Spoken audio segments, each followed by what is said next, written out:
நம்ம வந்து fire extinguisher பார்த்துருக்கோம் இல்லையா? ஃபயர் ஆச்சுன்னா வந்து இது வந்து புது மாடலில் வந்து எங்கே யூஸ் பண்ணலாம் அப்படின்னா, ஈவன் நம்ம வந்து வீட்டில் வந்து கேஸ் சிலிண்டர் இருக்குல்ல, அந்த கேஸ் சிலிண்டரில் இது ஃபிட் பண்ணிடலாம். ஃபிட் பண்ணிவிட்டு திடீர்னு இந்த கேஸ் சிலிண்டர் வந்து ஃபயர் ஆச்சு நெருப்பாச்சுன்னா இது ஹீட் ஆன உடனே இதுலேருந்து ஒரு வெடிக்கும். வெடிச்சிச்சுன்னா அதுலேருந்து ஒரு பவுடர் வந்து ஒரு வெளியே வரும். பவுடர் வெளியே வந்ததும் அந்த நெருப்பெல்லாம் வந்து அணைச்சிடும். ரொம்ப ஈஸி மெத்தடு.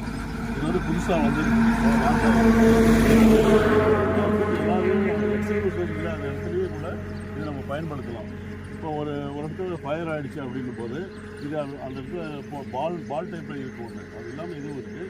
இந்த இடத்துல அதில் போட்டுட்டோம் அப்படின்னா கொஞ்ச நேரத்தில் வந்து இது ஹீட் ஆகும். ஹீட் ஆகிட்டு அப்படியே வெடிக்கும். வெடித்தாலும் பவுடர் வரும்.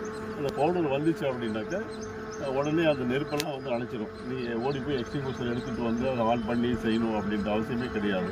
ஜஸ்ட் லைக் இது போட்டுடணும்.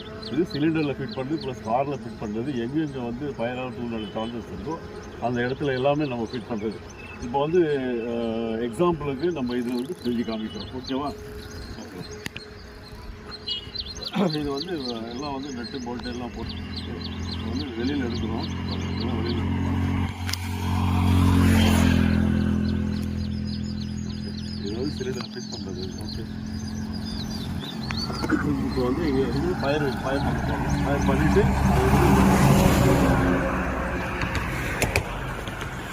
எக்ஸாம்பிள்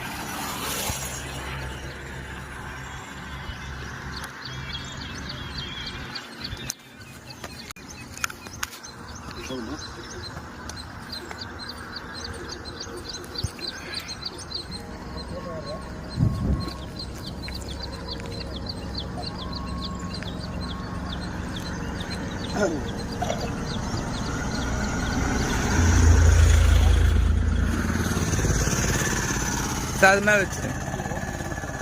அப்படியே வச்சுருங்க. அப்படியே வைக்கணும். ஓப்பன் பண்ண தேவையில்லை.